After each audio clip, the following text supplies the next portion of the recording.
ವೇದಾಂತಿ ಹೇಳಿದನು, ಈ ಬದುಕು ಶೂನ್ಯ ಶೂನ್ಯ. ಕವಿ ನಿಂತು ಸಾರಿದನು,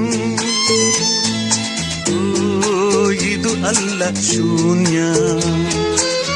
ಜನ್ಮ ಜನ್ಮದಿ ಸವಿವೆ ನಾನೆಷ್ಟು ಧನ್ಯ, ನಾನೆಷ್ಟು ಧನ್ಯ.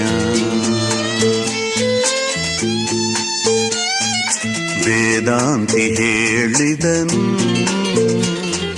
ಹೊನ್ನೆಲ್ಲ ಮಣ್ಣು ಮಣ್ಣು. ಕವಿಯೊಬ್ಬ ಹಾಡಿದನು, ಮಣ್ಣೆಲ್ಲ ಹೊನ್ನು ಹೊನ್ನು. ವೇದಾಂತಿ ಹೇಳಿದನು.